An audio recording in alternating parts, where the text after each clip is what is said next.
We know there are many choices in internet radio, and the staff and host of LA Talk Live would like to thank you for choosing the internet's hottest destination for the most eclectic sound and invigorating talk.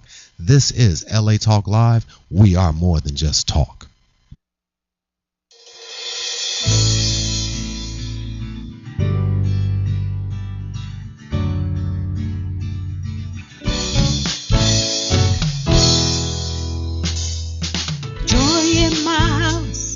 Joy in my house, joy, I got joy. Welcome, ladies and gentlemen, to Joy in My House, inspirational reality show with a touch of recovery. A reality show where nothing is left unsaid. And no one is insignificant who shares. I'm joined here by my co-host and author of Shaped by the Master's Hand, Lolita Robinson. We're going to just have to start saying and following books coming because I am working on other stuff, but I'm so tired. So much is going on in life. How are you? I'm hanging in there as well. So much is always going on, getting ready for a fight in September. Oh my God, I forgot all about that. What's been happening? You kind of had like a layoff time. There was a little bit of downtime. While your fighters have to recuperate yeah. Oh, especially with injuries and nowadays there's so many fighters and it's a lot of politics that goes into booking a fight and making sure you get the right fight. You don't just want to fight to fight. You want to get a nice payday also, and you want to fight for the championship. My fighter's a champ, so he deserves to fight for a title. So there's a lot of red tape to get in there. A lot of red tape. It doesn't have a lot to do with talent there either, really. Well, I guess talent to stay in there, but exactly, talent not to get knocked out. Right. You have to be able to have a good management team and a good So when's the fight? When's the fight? It's in September. We haven't signed on the dotted line just yet, but it looks like where that's will it be? It will be in Ontario. At the Citizens Bank Arena. So I just have to give you support. I do not want to sit and watch guys in a cage go at it. Well, you know what's interesting is the UFC just got sold for $4 billion. Really? And Dana White and his partners bought it for 1.6. Are you kidding? So people, a lot of investors didn't believe that people would want to watch such a gruesome act of violence in a ring, and it actually took off. Just the opposite happened. So like the gladiator days. You know, we got some really weird stuff happening. Look, we're going back into the time when people were just, that's kind of barbaric to me, but hey, it really is. Look what happened in France. Oh gosh, I know. And I heard something happen in Turkey as well. Yeah, there's a lot going on. You know, and our hearts go out to the victims out there. Right. And the victims, you know, from France, the victims from Boston, everything there's so much happening that you can't even put your hands around it. Right. And if people don't believe that these are the signs, it's something, you know, I listen to a lot of talk radio, secular as well as Christian, and people are like, what's happening? What's going on? I mean, well, the Lord said these are the signs that he's coming. That's right. You know, that these are like birth pains. Mm-hmm. When a woman's in travail, things start happening and a lot of stuff. So we got to keep our eyes on the Lord, really, because this is not going to get easier. And that's where I was going with this, is it's not going to get easier. And if you don't have a strong foundation, a strong faith-based, you know, family and surrounding, you'll fall at the wayside. Yeah, you will. I had a weepy moment coming into church today. I put on one of my own CDs that I wrote to remind myself about keeping my eyes on the Lord. I had so much going on. My mother's in the hospital. I'm going to be a new mom, kind of, because my niece now will be living with me full time. Wow. You know, so I'm another season now, a 10-year-old daughter, kind of, and just so much. I want to do my singing, and yet the Lord right now is telling me I'm doing something in your life, and I need you to trust me. But my eyes were everywhere but on him. And I needed to say, Lord, I've got to get centered in you. I got to keep my eyes and focus, just what you were saying. Yep. Because if we look at the circumstances and all that's going around. Forget about it. Yeah, thank you. You said, you know, I love it. That's just exactly what forget about it. And so I wanted to keep. Now, hopefully our show is doing that each week. That's right. What do you get out when the guests are speaking? You know, it's amazing that we get the opportunity to read out their testimonies. You do, which is fantastic. But then when the guest comes in, they get to share, and they're ministering to us too. So you out there who are listening and viewing get the opportunity to hear these stories. So do we. Yeah. We are blessed by these people coming in and sharing their hearts, which remind us what we need to keep doing, where we come from, where we're at, and where God's going to bring us. And who we serve, absolutely. It was phenomenal last week. Last week we had a guest by the name of Linda Triska. She's a founder of It's Beginning to Rain Ministries, and she has a program now on the Unveil Network. And she had an amazing story. Mm-hmm. Amazing story. Talking about how it took the Lord 32 years to fulfill a promise. See, that's I've found with God that He's very smart that way. Well, of course He's smart, but I think there's a lot of wisdom in. He just sits there and sees what we're going to do. He just sits there quiet. He'll give you a word and sits quietly and just watch us unravel it, do everything. Then He can purge out all this stuff so we can realize, are we really trusting Him or His promises? And in that waiting period, a whole lot can take place. So really can. So we got to be faithful, and she was faithful. And 32 years later, God is just now opening the door. That's right. And that is how amazing how God does fulfill His promises. He really does. So if you're out there listening and viewing, we want to thank you for being a part of the joy that we have here in our house here on www.latalklive.com on Joy in My House. Know that we have a Facebook page. If you like the Facebook page, Joy in My House /Facebook, you'll receive up-to-date lineups of guests and information. You can also follow us on Twitter with any questions or comments for ourselves or for our guests. That's right. And we also have an Instagram page where you can follow us on Instagram. But today we have a special show for you. Ron Robertson. He was a CNN correspondent reporter. He's also been on TWC. He Headline News Local Edition. You're not gonna want to miss. I feel intimidated. He ought to be running. He should be in my seat.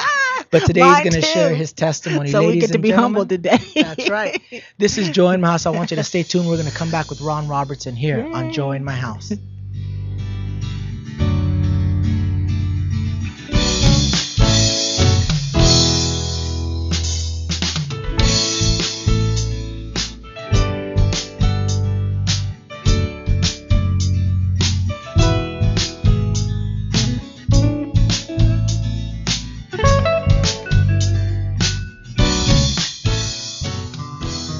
Hi, this is Marsha Waiteka, inviting you to join me every Monday at 1 p.m. for Born to Talk, where conversation plus connections equal community.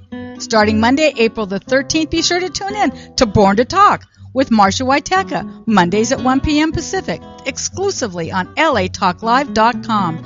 You can also listen live at iTunes Radio R&B, TuneIn Radio, Radio Flag, Live 365, or AHA Radio. This is reality radio, handcrafted for your listening and viewing pleasure. We are LA Talk Live, and we are born to talk.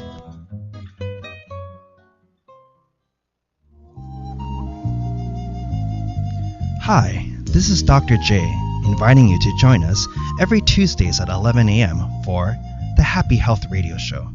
Join us as we discuss issues affecting your health and well-being, where we listen, analyze, and talk with a heart.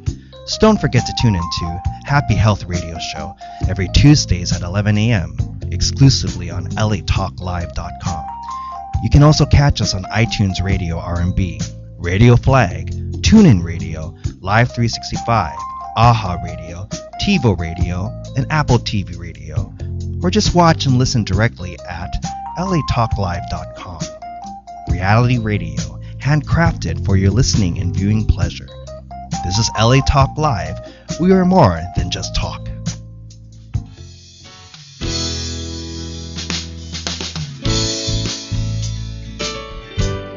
Welcome back, ladies and gentlemen, to Joy in My House, inspirational reality show. I'm joined here by author of Shaped by the Master's Hand. Glad to be here and can't ready. Let's get going.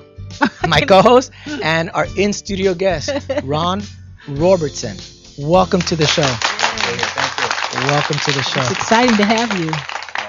Good. We always like to let our audience and viewers know how we met. I met you through Kathy Taylor. You were the videographer and documenting her event for her book launch, her workbook launch of Hurting Moms. Yes. I was hosting the event, and when I stepped out, you had an opportunity to share a little bit of your testimony, but you were very humble. That's what I was going to say. I love that. Right. Your spirit is so gentle and but powerful. Yes. You can feel it. You can feel that you've been a seasoned veteran of the Lord. Thank you. Thank you. And we also had the opportunity to work on another event for Square Tree Publishing. Yes. Where we actually had a little situation with one of the senators. I interviewed him, and then he was not very happy with the interview, and he came back and said if it was okay if we didn't air that footage. Right. I thought it was interesting because you had interviewed him before, Mm-hmm. which again, just interesting situations. Yes. Yes. How God just kind of networks us, and not knowing that you mentioned Celebrate Recovery, Right. but I did not know the depth of your story till I saw on Facebook, because we're friends on Facebook, that Yes. he was giving his testimony at one of the Celebrate Recoveries in Compton. Were you able to go? No, I didn't go. Okay, but the minute he said that, knowing him and then knowing that he had a testimony, I called him up. And said, would you come on? How long ago was this when you called him? Recently. Okay. 2 weeks ago. Yes. See, and God is, God's timing. That's Because again, I know the Lord's just been sending people, so I can't wait, you guys. So let's get going. Well, let's get started with your story. Yes. Where did you grow up, Ron? Well, I grew up. I was born in Mobile, Alabama. I'm one of 3 children. I'm the oldest, and two sisters.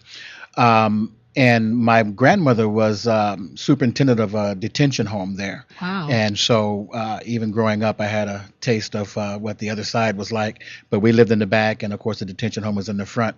And so I was able to live the Southern life in my early years. So you must have had quite a few experiences that shaped your life for today. Yeah, a little bit in that realm. I was able to see some of the things that were going on then that still happen right now in this day and time. Okay. Wow.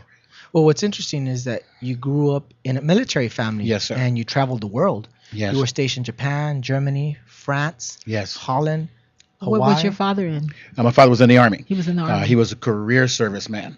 And so he had been in for like 30-some years of service. And through that, wherever he went, we went. Yeah. So as a youngster, man, I traveled everywhere. I was all over the country, learning different languages, which actually to this day and time kind of shaped and formed me into forming friendships and things. Now, I was always a new kid on the block. I had to learn how to make friends quickly. Right. And that helped me in today's walk as well. Oh, absolutely. And all the probably corresponding, all the different interviews that you've done with people, and being uncomfortable because you, in your business, it's not like a 9-to-5 job where you can get used to the job and that you have to be on guard all the time. That's right. Be on your game plan. That's right. That's right. Congratulations to that. Well, your mother too. She was also on base, and she was actually a teacher there. Yes, my mother taught in the military schools. My mother was actually one of my teachers. I don't know if you saw one of the photos on Facebook, but there's a picture of me, and behind me you see Kitzingen, Germany. My mother was my school teacher there, so she taught on the naval bases as well as the Army bases. Oh my God! And all I can say is, how on earth did you find room to act up? I mean, all these, but you found a way. It wasn't easy, but I found a way. Man, you had all the structure and military. Well, you had all the structure in military, like Lolita was saying, but it wasn't all great. No, sir. No, you called your father a psycho-womanizing, alcoholic, military Gestapo dad. Yes. Which is very harsh. Yes. Wow. But most of your childhood was dark and dreary. Yes, indeed. My father was a strict disciplinarian. I thought so. Of course, that's where the military comes in. My sisters and I had to make sure that everything was lined up correctly and the corners on the bed and that kind of thing. He didn't do a whole lot to my sisters, but he literally tortured me for some reason. I kind of get it now that I've gotten older and I had to make peace with it. Right. But I think he really kind of suffered from the post. I think he had it pre-post, disorder. Okay. I think he was going through it while he was still in the service. But, and of course, he was in the Korean War and all that kind of stuff. But he literally tortured me. Oh, and that's interesting. Physically, mentally, any kind of way you can think. Because my heart's going 100 miles an hour because you were tortured by your father because he would beat you unmercifully with your words. Yes, sir. Hot wheel tracks, extension cords, coat hangers, razor straps. Where was your mom in all this? Well, she's coming up here in a minute. She was in the midst of it as well. Right, he was a womanizer. He also beat her as well. But as it related to me, I don't know what it was or what his drive. Sometimes with parents, abusive parents, what they'll do is they'll transfer their bad onto their children, onto others. Right. So obviously his demons, he was transferring them onto you, which sounds kind of nice and in a neat package, but it sounds horrific. Right. Indeed it was. I would have to, I had webs all on my back, and then he would take me and put me in a tub of cold water and dunk me down and hold me until my lungs were about to burst, and then he'd yank me back up again.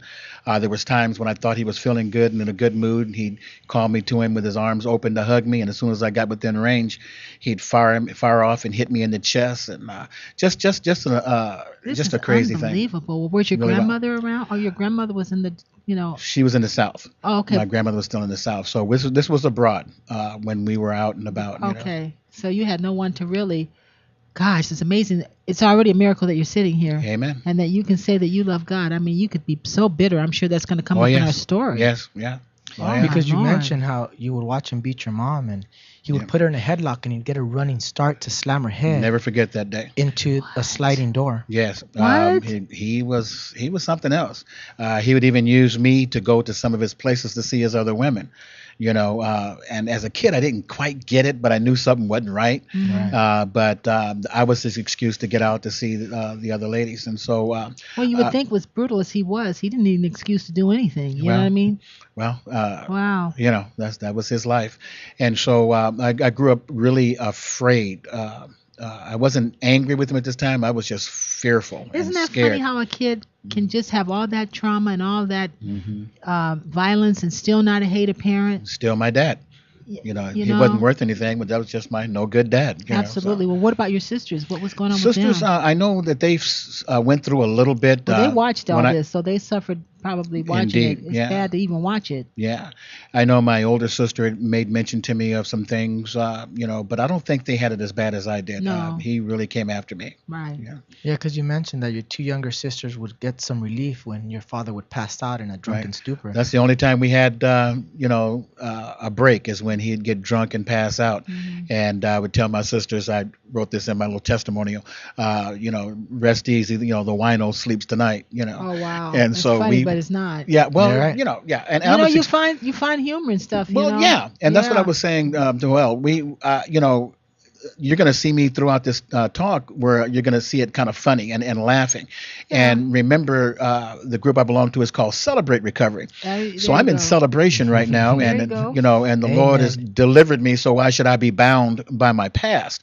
And so I don't live there anymore. But it's beautiful that somebody else is living it. Yes, that they can see that you're the other side of it. Absolutely. See, wow, that's awesome. Awesome. When your families was stationed in Fort MacArthur here in San Pedro. Mm-hmm. You were going to junior high. Father told you if you come home with a bad grade, don't come home at all. Yes. You had several bad grades. Yes, indeed. So you did not come home. You hid out in the shipyard. When the police finally found you, they took you to jail. They called your parents, and you didn't want to go home with them. Now, remember back in the 60s, if you were a runaway, that was an offense. Mm. They locked you up for being a runaway. Oh, I didn't know that. And so they placed me. Actually, I got that kind of backwards. They placed me in juvenile hall and had me on hold. Mm-hmm. And then from after being there, my parents came to pick me up. It was just a hold. Sometimes they'll hold you for 2 or 3 days, mm-hmm. or a day or two, and then. But when my parents came to pick me up, I refused to come out. Wow. I was eating food there, good food, 3 times a day, and had playing football and basketball. I had friends there. It was a much better place to be than it was at home. How interesting. But they released you anyway into their Well, care? no, I refused to go, and they had no place to put me, so they placed me at Fred C. Nellis School for Boys. And I'm sure we're going to find out what that was like. Yeah.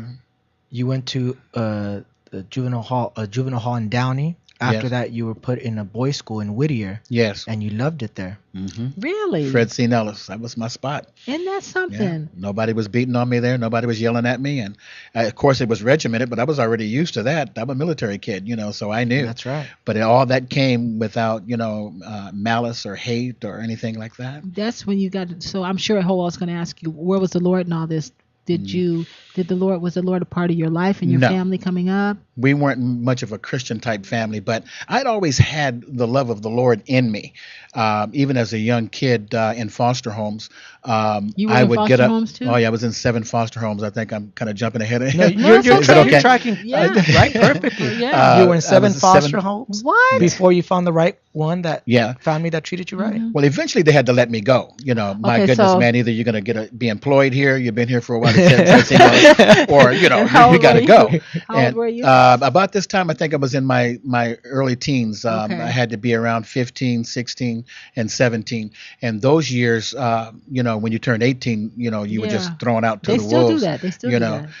But I was in 7 foster homes, and it was the most miserable time of my life. It was worse than being at home with my dad, because then the abuse didn't turn. It turned from physical to mental. There was no love there, and I think when you say foster home, foster parents, I was looking for a mommy and a daddy, you know, Right. and I didn't get any of that. It was all regimented, you know, you do this, you do that. They would label things in the refrigerator that I could eat and what I couldn't eat. Oh, gee. Wow. And so while they were feasting on, you know, steak and all the other good things, I ate cornmeal mush. You ever heard of that? Yeah. Cornmeal mush. I've never Grits. had it, but I've heard of it.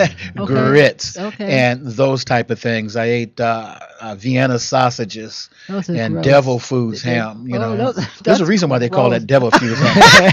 It tastes like it's That's straight out of hell. Spread some of this, you know. So. Miserable. Well, well, you know, this I thought was interesting because during your that time you met your first girlfriend, Yes. and you said something that I thought was very interesting. Yes. You had no idea that she was ugly, Right. and you mentioned love is blind. Yes. This is But this is somebody that you liked in junior high Yes. until somebody told you. Yeah. My first love. Her name is Oh, Omelia. don't say that. Huh? She was gotta my. tell that she was ugly, though. You know. Well, what? yeah. Well, her name was Omelia Plunkett.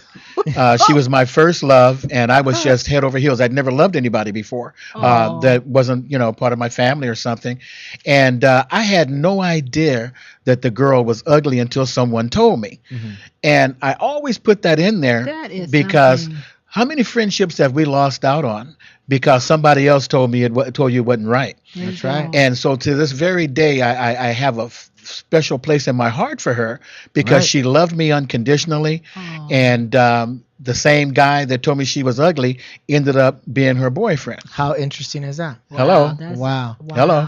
Wow. And so you don't know what time will bring, or so she had a little wandering eye, you know, and she had a little limp. But the fact still remains that she had a heart and she was a decent person. And I cared for her, you know. That's but, you said a mouthful right there. We That's could right end the there. show. yeah. We could Praise really God. end the show on that note because that's true. It's love is it's what a person looks like to you, but she Yes. was loving towards you. Yes. Love is blind. Oh. Love is really blind. And well, oh gosh, that was beautifully said. So you never felt like you fit in with anybody. No. In your 20s, you decided to go find yourself. Yes. You joined the Black Panther Party in Compton. Yes, I did. And you felt you were doing Wow. something good because you were giving out food. Yes. But one day they gave you an assignment that just didn't feel right. Tell us a little bit about that. Yeah, amazing organization. Most of the time you see the Black Panther Party with bullets strapped across their shoulders and 12-gauge shotgun Yeah, or what that's what I have you. think of. You know, Militants, black you know. glove, raised fist, Yeah. and that type of stuff. But I was a part of the food giveaway. They also had breakfasts and lunches for kids that were in school that were underprivileged. And so I used to work that portion of it. We're out on Stockwell and Narambi in the city of Compton. And I really thought I was doing something, that I belonged to something. And that they were looking up to me and said, fine job, great job, Ron. And all of that was fine until they gave me a 12-gauge. And they put me up in a tree. And they told me to stay in that tree while they move some other things to another place before the police come. Oh. And if the police come, fire 3 warning shots and we'll know. So Okay, I so got this a was a 12. little different. Yeah, man. So the 12 gauge made me feel real good. And I said, okay, well, I'm somebody, you know, it gave me a little power. And I'm up in that tree about 2:00 in the morning. It was just me, and it was a wet, damp bird from the dude that was sitting across from me. And the bird looked at me as if to say, well, you know, I belong here, but what are you doing here? And so the thought came to mind, you know, if you fire 3 warning shots, there won't be a tree left on this tree, a leaf left on this tree. That's right.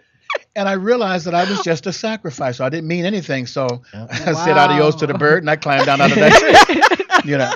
And I left the Black Panther Party. But you know what's interesting it's is you funny, didn't but stop this there is- No. because you were You know. searching. Yes. You then joined the Black Muslim Yes. with Elijah Muhammad. Elijah Muhammad, yes. Well, let me ask you a question. Okay, going into the Black Panthers and Black Muslims, were you having a lot of issues with white people? Were you in white foster and homes? that was the irony of it. No, Because it was not at black all. people that were Yeah. kind of No, perpetrating but the abuse. it's and this is a message to all of those that are out there Right. that don't witness to folks.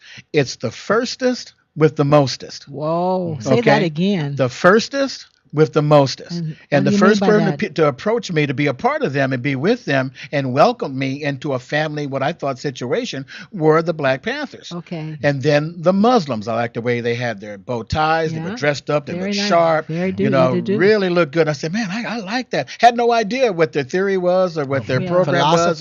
Philosophy. I just wanted to belong to somebody. You get it? You can understand gang members. People that get initiated into gangs. Absolutely. They're looking for a family. Yes, indeed. Yes, indeed. Wow, okay. And so they brought me in, and they gave me a new name called, I was Brother Ronald 14X. Now, I don't know who the other 13 were, but I was 14. And it made me feel like somebody. Oh, my God. It made you feel like part of a family. Yes. And so, man, I was sharp. I got me a brand new, had me a bunch of bow ties. And I was selling Muhammad Speaks, the newspaper. I had my bean pies in one hand. And back in the 60s, the police rode 12-shot to bean pies. Okay. They rode 4 in a car. And the sheriffs rode 4 in a car. It was during the 65 riots and all of that. And I'm selling the papers, wasn't bothering nobody. And the police pulled up, all 4 doors opened up. Oh, boy. And all of them came out, and they beat me like, wow. like your father, crazy. like you were back home again. Yes, indeed. Oh, wow. And put me in jail. And you had no idea what you were doing. No, I thought I was doing something. Well, I wasn't doing anything. Wasn't bothering anybody. And they put me in jail. And I called them up. I called the Muslims up, and I said, hey, brother, I'm in jail. Can somebody come get me? I don't like being in closed places. I got a phobia. I need to get out of here. And plus there's some big dude named Bruce that wants to slow dance with me. You got to get me out of here. And they told me to do it for the nation. Said, do the time for the nation, brothers. Suck it up.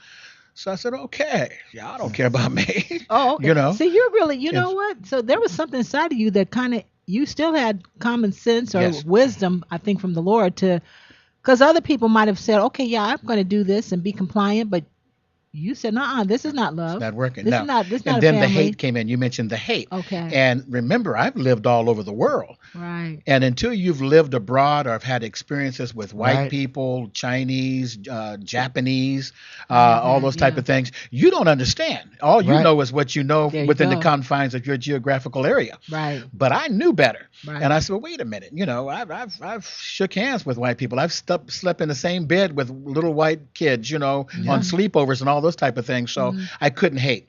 And that was one of my biggest problems. That's really interesting because of singing, I've traveled around and did a lot too. And I got in a situation in my life when I was married. And I thought, there's a big world out there. Yes. You just said a mouthful. I don't have to live like this or be defined by this one experience. When you've had the opportunity, like you said, to be world renowned and to meet people. And so because of that experience with you, you knew that people are not all, because different color, they're not hateful. Yes. Everyone. Yes, indeed. That's very well. Amen. Amen. Well, you continued on your search because then you joined the national group called US. The US organization. It's actually us. With Mala Ron Karinga. And that was a unique organization. And the reason why I like that, because I figured if I could get back to my African roots, maybe that's where I'm missing. That's the missing link in my life. And so they gave me a dashiki. I grew my afro out and got me some beads and a black fist. Right? But they also gave you a Swahili name. They gave me a Swahili name. What was that name? King Nau Jehudi. Wow, that sounds... Okay, man, I thought that meant lion killer, a Mandingo warrior. But turns out that it meant the cattle are dying. Sometimes we take on names and personalities that have nothing to, and I thought these guys didn't know Swahili. You're killing me. I can't take it. My God, but the devil show makes a fool out of you, doesn't he? How did you find out what it meant? Well, I ran across some brothers from over at Cal State Dominguez, and they were from Africa, and they spoke Swahili, and I thought I said, hello, my name is King Nau Jehudi. I even had the accent. King Nau Jehudi, how are you? And they go, oh, brother, dude. The cattle Who are gave dying. you that name, my friend? The cattle are dying. Yes, and I felt like I was about that tall. But like you said, the devil does make a fool out of you. Yes, he does. He really does. He gives you names and labels that don't even belong to you. But you were looking and searching. I mean, we're laughing. And searching. But you were searching. Searching for me. But you said this that I thought was also very insightful, is that you were tired of being black. I got tired of being black. Yeah, the black thing wasn't working for me. No, I'm serious. I got tired of everything. Was black. This black. I got tired of being black. I know some of your viewers are probably saying, "Oh my God, what was it?" But I got tired, so I got into some other things. Okay, what you go to next, Lord? Well, You went to the Nissan. Nisan Soshu. What's chanting to the Gahanzen. Nam Yahoding and Kyo. Okay. So I got my meditation. Because I come from the occult world, so I know what you're talking about there. Yeah, I got my beads and my Gahanzen, my Buddha statue, and begin to chant for benefits. So Jesus, you just didn't want anything to do with it. Didn't know a whole lot about him. Okay. Didn't know a whole lot about him at that time, but I knew. But in the South, well, how about your grandmother? Oh yeah, they went to like the Methodist church, but I was really too young to really. Yeah, and then when you saw what was going on there, but I had some friends who were black Muslims. They thought, well, Jesus didn't do anything for us. Right. He's very passive. I don't want to represent that. Yeah. Do you think that reflected you in any way? No, not really, because I had nothing to gauge it on, and I was very young at that time. During the time that they were going, I was like 8, 9. Back really kind of young, but I remember going. Well, you're educated too, seeing the world. I think. Yes. My grandmother was an educated woman, so she was open to all kinds of philosophies and read all kinds of books and got involved in all kinds of experiences. Kind of reminds me. Do you think that was kind of your background? Yeah, kind of. I'd say, yeah, in a broad sense. You were more of the term. open to finding yourself, like you said, but nothing really worked. I was looking for something that worked. Everything else wasn't working. Nothing was working. I rubbed all the paint off of Buddha's belly, and Buddha just sat up there and just grinned. He had that same little silly grin, like, nothing. Well, you felt nobody cared. Right. You had no sense of belonging. Gosh. You felt miserable. Yes. It's funny, but it's not. But right about this time, which again, the enemy is looking to seek and destroy. Yes. Because at this point, you got introduced to drugs. Yes. And more specifically, crack cocaine. Yeah. Especially in that time. You were never much of a drinker because of what you saw your father put your family through. Right. But you were introduced and you found yourself really into marijuana for a year. You were stoned every day, but you still had... Every single day. Was this from the people you were hanging out with? Not really, because even when I was a user, I was a loner. Okay. I've always been kind of a loner. And so I got high by myself. Remember, I had just come through a whole bunch of stuff. I had been into synchronized breathing, transcendental meditation, all kinds of different things. Sometimes people do that stuff to get enlightened with the Lord. I was enlightened, all right. I lit up like a Christmas tree for about 3 years. And I heard voices that I'd never heard before, but you talk about having a good you still had a good paying job. Oh yes, you had a good paying job. Yes, you were being valued. You were employee of the year. I was employee of the year. And little did they know you were high the whole year. Lit up every day. They said, "Boy, that Ron guy is always happy. I wish more of you could be like him." Always happy. He always has joy in the morning. He gets a little lull around noon, but he comes back really happy again, So. But you talk about being a functioning addict. But where did the job come from?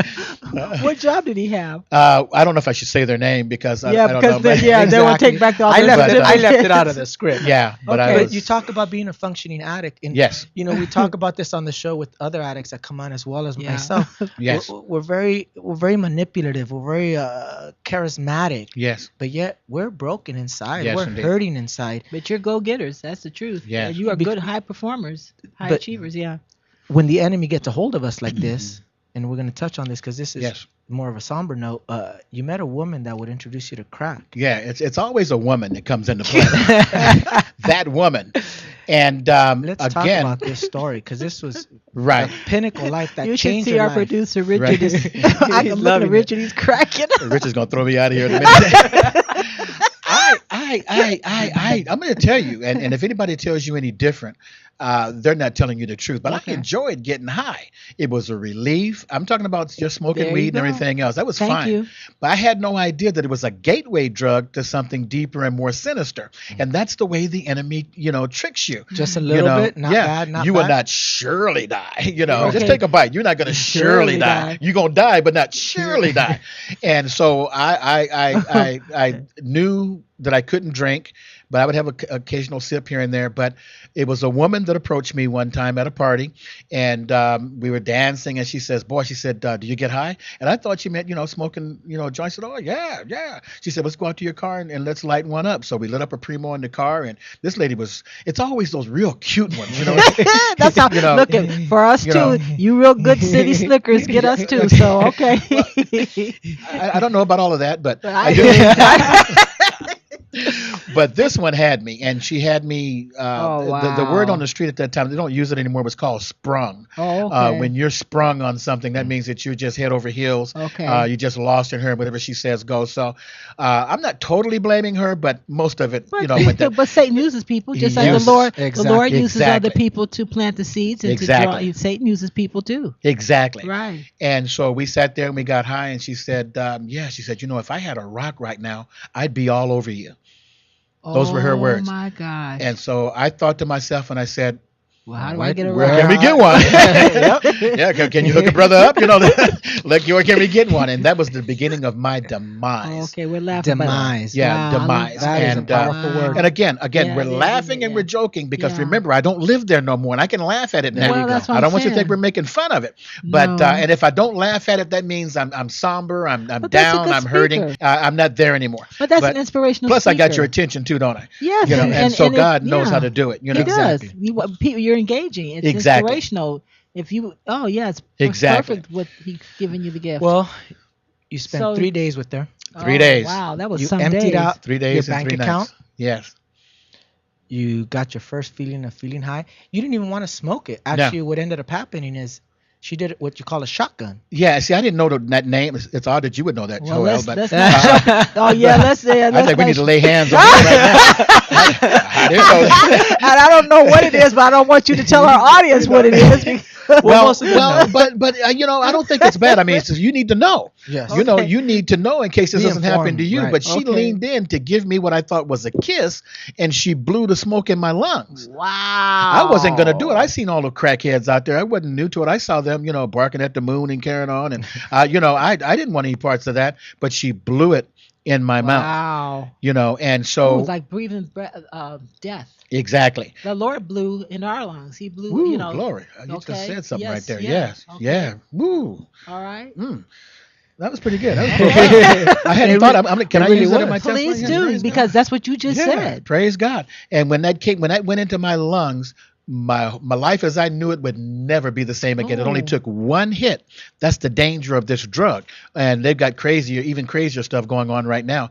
But it just took one hit, and my life was over as I knew it. You emptied out your bank account. Yes, sir. You walked away from a good paying job. Yes. You began to lie. Yes. You sold all of your belongings. Yes. After a while, you couldn't even enjoy your high because paranoia kicked in. Yes. You thought the SWAT team led by Chuck Norris and Sylvester Stallone were going to come after you. I was paranoid. I'm serious. I could actually see them up on the roof getting ready to swing in. Those are the things that this drug sends you through. I was nervous. I'm all by myself. I'm paranoid. And then when I ran out of money for the drug and all that kind of stuff, I started getting on my knees and going through the carpet, trying to find little pieces that may have dropped in the carpet. And I smoked macadamia nuts, carpet fresh, sheetrock, I'm ready to just roll. I have never seen you are the program of the year. I have never seen Richard lose it. Because you said you smoked everything that remotely looked like crack.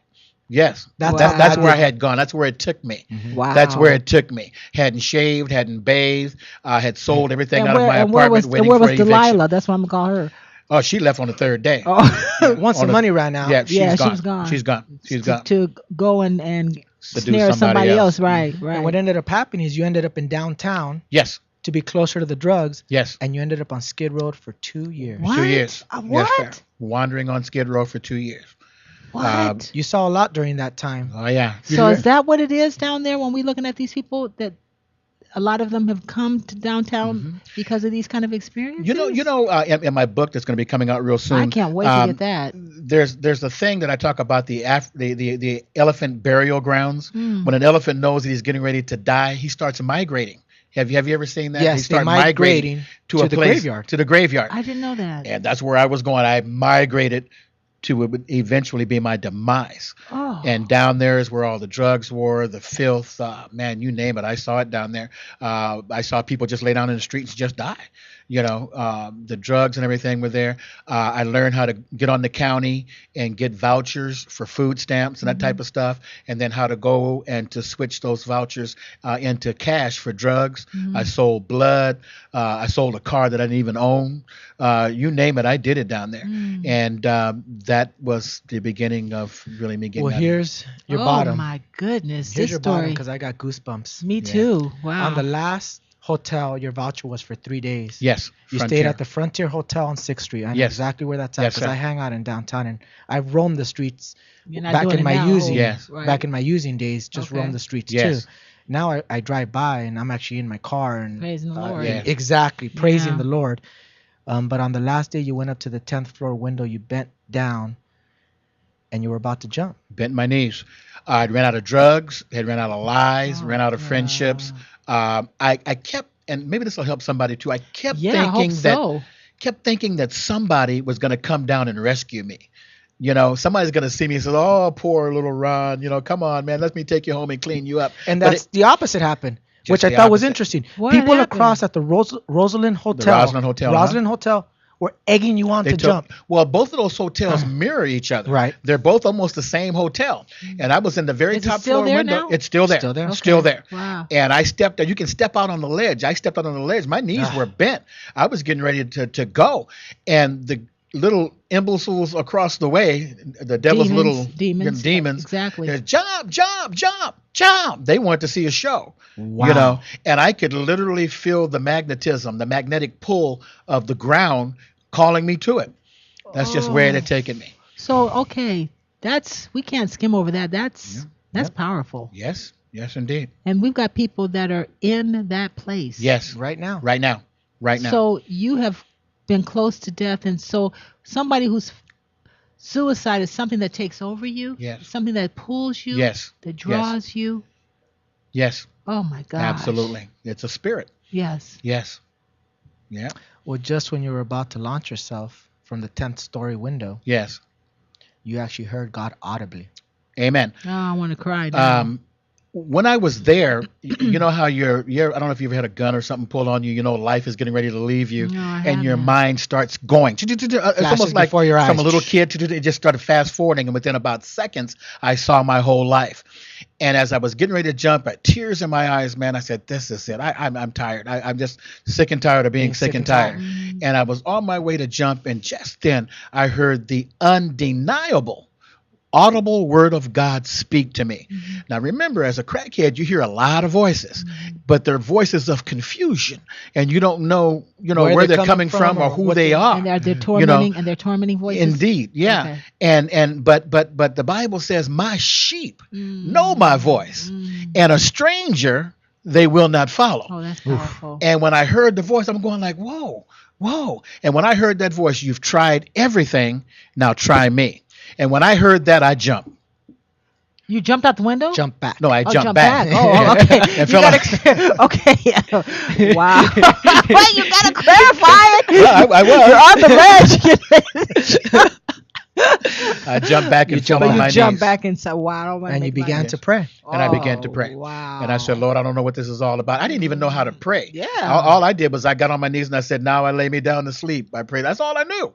As far as the Christian aspect of things, I pray the Lord my soul to keep. That's all I knew. I remember that from my grandmother, as she was saying. My grandmother taught me that. That's why I said I bet she planted something. Yes. She had to plant that's something. what it was. Yes, she did. That's what it was. Oh. And man, from that day, and I said, I don't care what happens. I said, I'm going to give it a try. And I had a little Gideon Bible. He came right where you were. There's a Gideon Bible in that room, in that hotel room. Glory to you, God. And I started looking through that, and God kind of has a way of taking you right to the right scriptures. And of course, John 3:16 was pretty prominent, for God so loved the world. And I said, that's why he took you to, but you didn't know it. No, I had no idea. See, it's cliche today. We know it, but you didn't know it. Yes, I did not know it.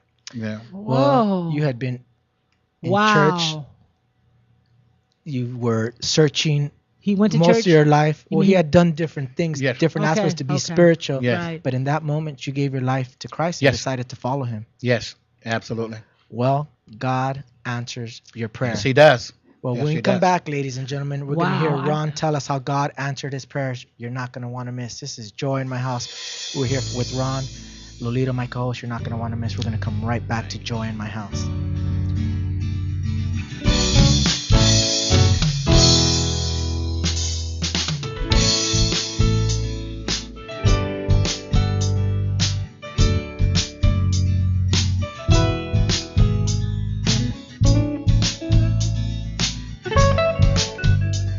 We know there are many choices in internet radio, and the staff and host of LA Talk Live would like to thank you for choosing the internet's hottest destination for the most eclectic sound and invigorating talk. This is LA Talk Live. We are more than just talk.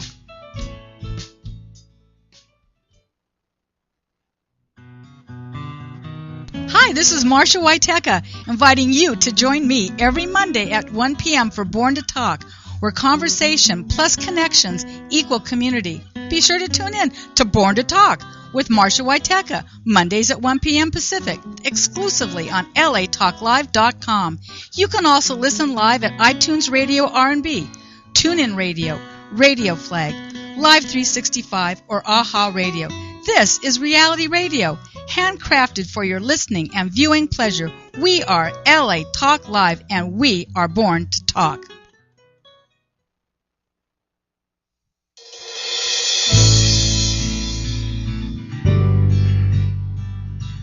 Welcome back, ladies and gentlemen, to Joy in My House, inspirational reality show with a touch of recovery. A reality show where nothing is left unsaid. And no one is insignificant who shares. And Ron today is sharing. He was a CNN correspondent, has a great testimony from Skid Row all the way to CNN correspondent. Man, from the crack house to the White House. Wow. Yes, indeed. One man's journey. There you go. Is that your book? That's my book. It's a powerful. Shameless plug there, but no. But you know what? You can hear it. It's powerful. Amen. You know, I like to let my audience and viewers know, you know, I script out the show. I read the testimony. I do a script agenda. Mm-hmm. Usually it takes me about an hour to script out a show, read the testimony, pray about it, and then start scripting out. This one took me 2.5 hours. Wow. So much information. So much good stuff. Yes. Praise God. Much powerful stuff. My daughter came and said, "You're still doing that?" My girlfriend would text me, "Are you done writing the script? I'm on my way." And I was like, it's too much. I need some time. And praise God. Thank you for sharing, Ron. Yeah, my pleasure. Glad you for sharing. And you know what's beautiful about the sense of humor? Yes. Yeah. Because it's a very down spirit. It's very, but God is good. Yes. Yeah. In terms of how you can make light of it and laugh, but yet Amen. You not have use the to. power of it. You have to, and that's the way the gospel is. Right. It starts off, dark and dreary, but in the end we win. Amen. And so I speak to the glory and power of God and His overcoming power, and the idea that though it may look like I was defeated, in the end we win. There you go. Because you started winning after you gave your life to Christ, right in that moment. Because the very next day you went to a temp agency. Yes. They got your job at May Company. At May Company, yes. Wait a minute, from the streets? You just cleaned yourself up? I quit. I didn't give you that part either. I don't think it's in there. That's why. But it wasn't in there. I quit all drugs that day. Okay. I stopped getting high that day, and to this very day, I didn't get high again. Yeah. All of that I stopped. And then they have these little temporary agencies that you can go. It was up on Union and 5th Street. There's a temporary agency called the Active Agency. I'll never forget the place. And that's the places where you go in and the jobs pay like $15 an hour, but they get 10 and you get 5. Yeah, that's all right. And so, but it didn't matter. All I wanted to do was have some place to go. Something, getting back into society. So they gave me an assignment to May Company, and at May Company I worked down in the basement. It's hot and sweltering. I used to love it down there. They had the hot dogs down there in the basement of May Company back in the day, or maybe it was different in the basement. Yeah, no, I was in. Well, let me clarify. I wasn't in the basement. I was in the dungeon. Okay. They didn't have no hot dogs in the dungeon. I may have smelled like hot dogs, but there was nothing to eat down there. But thank you for clarifying. I just so you know. And then somebody needs to know that, because there's somebody in the dungeon today that's listening to this and saying there's no way out. But down in the sometime before God takes you up, He's got to take you all the way down, from the guttermost to the uttermost. That's what He does. And so, and sometimes you never appreciate up until you've been down there. And so they had me down there at the mattress exchange. When some of you high level folks get ready to turn in your old mattresses when you're done with them. Then they come to me when they get their new ones, and my job was to stack them according to size. I'll never forget them. Simmons, Serta, California Kings. I'll never forget them. Get Twins. Your mattresses free. Yeah. You're killing me, Larry.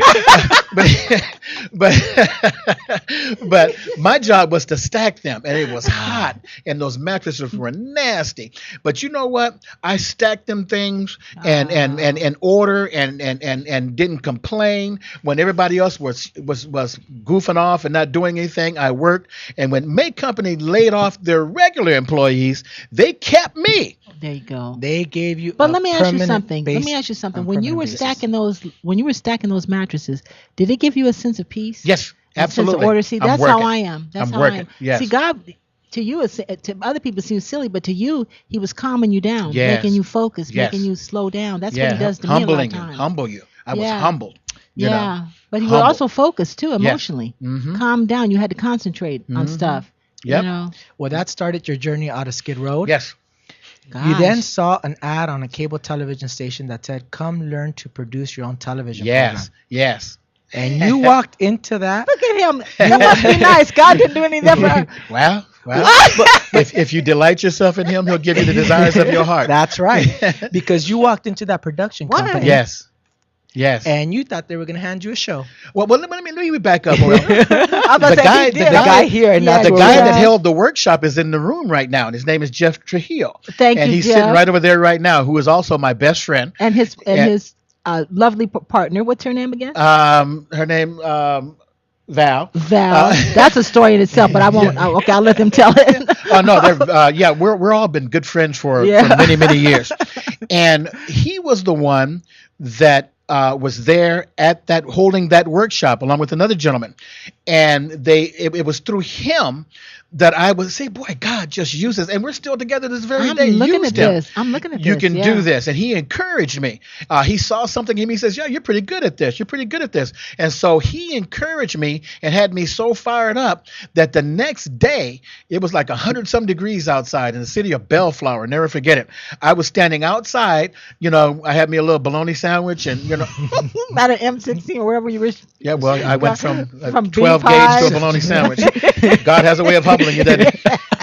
And I had a little greasy bologna sandwich that I had, and I'm standing out there at the door, and I said, "I'm volunteer." You had to volunteer. So I was going in to volunteer. You ever walk into a place and know that you're in the right place at the right time doing the right thing? Yeah. God showed me. And so it's my desire. If you delight yourself in Him, He'll give you the desire. I said, I can do this. I want to do this. I can do this. Mm-hmm. And sure enough, it was Jeff Trujillo sitting right across the room here that encouraged me, and I was ready to go. So I was there the next day, ready to go in. Nobody was there. I waited outside.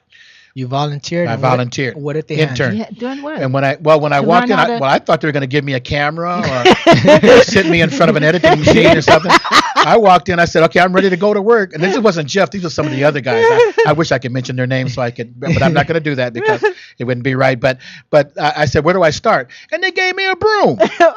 And they said, "You can start right over there in the corner, and so the minute that they gave me that broom, remember I had a militant background, a Black Panther background, so all those voices started rearing up. So, man, this is just another ploy to keep the black man down, and I kept hearing these voices, but then I heard the voice of Jesus say, "Take the broom."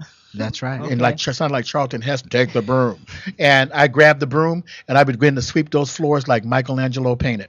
And while I was sweeping the floor, Snapper and all those guys that were in there, Tony Cantillo and all those guys that were in there editing, I was able to look over their shoulders and watch. And I said, if I hadn't taken the broom, I'd have been out the house. But I was in the house sweeping, and I found out that people love to brag about what they know.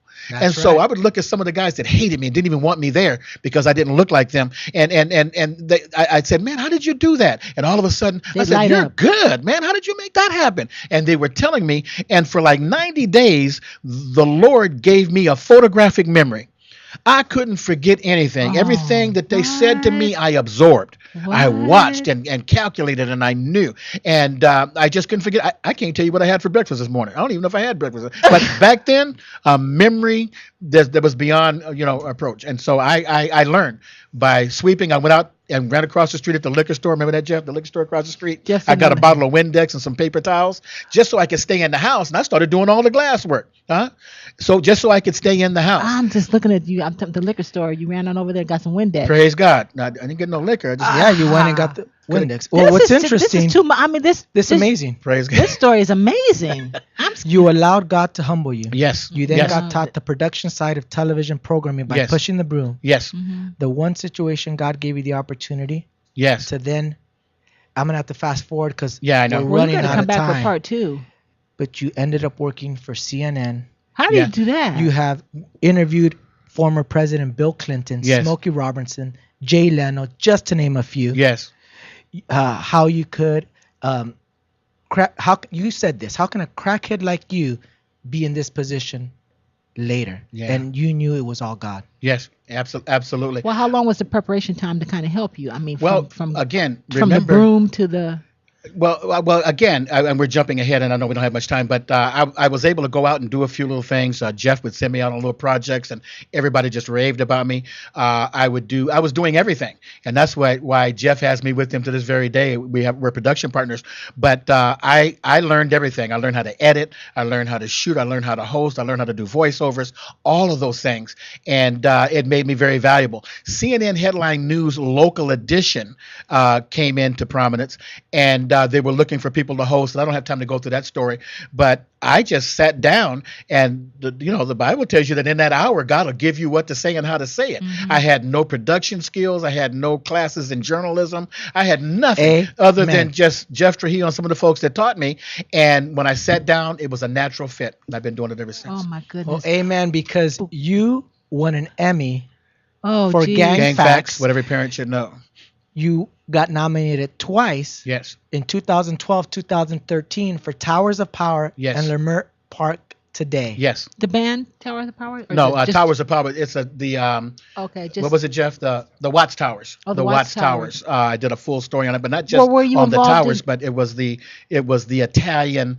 Jeff and I had an opportunity to go work with the Italian consulate, and they have a connection to the Watts Towers. So you didn't know that. That's how I got the nomination. Mm-hmm. And the guy, Simon Rodan, I forget the name. Rodan, is it, Jeff? Was the builder of the towers, and he had Italian descent.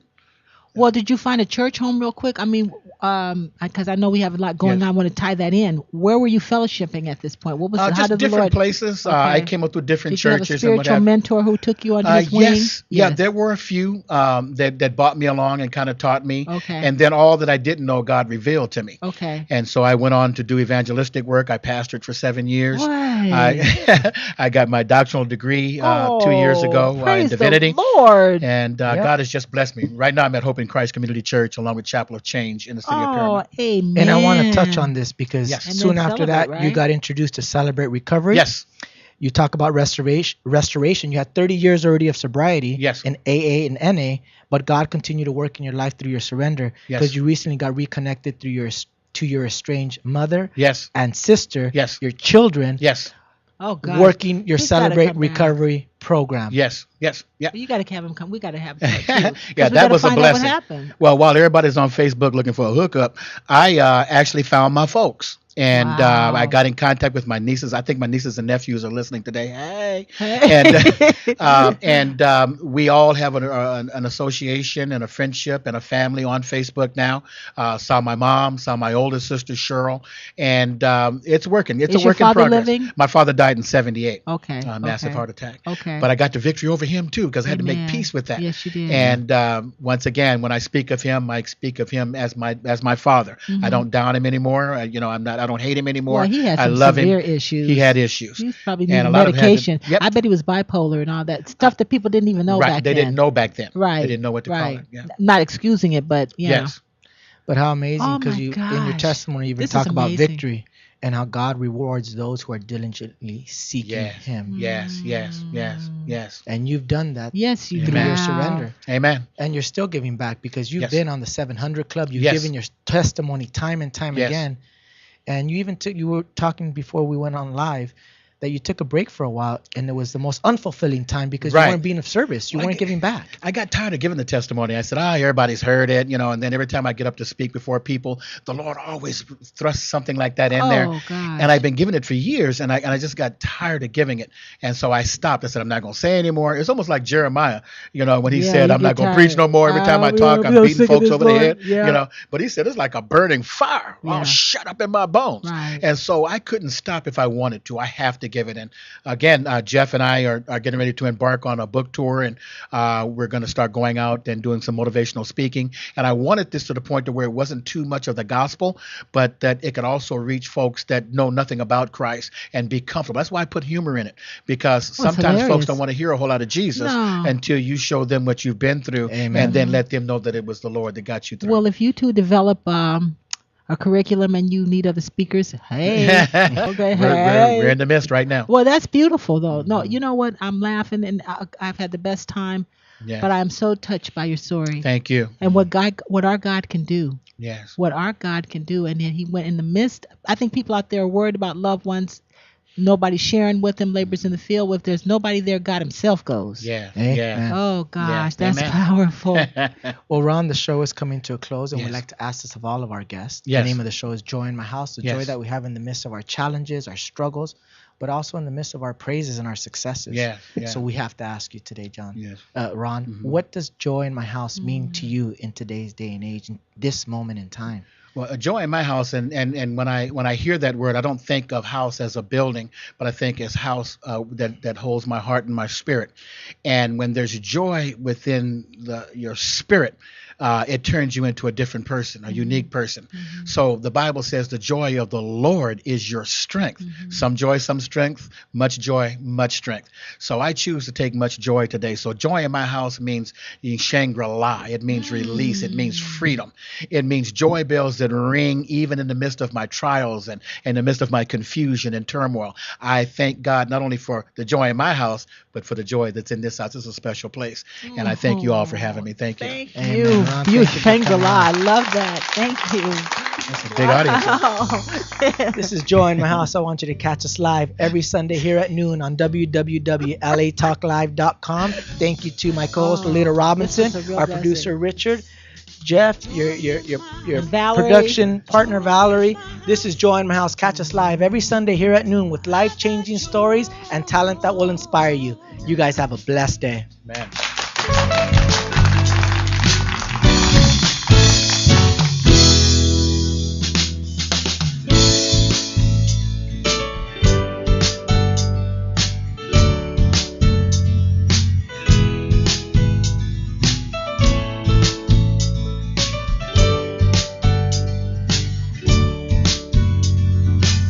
Thank you for tuning in to LA Talk Live, reality radio handcrafted for your listening pleasure. This is LA Talk Live, and we're more than just talk. Stay tuned.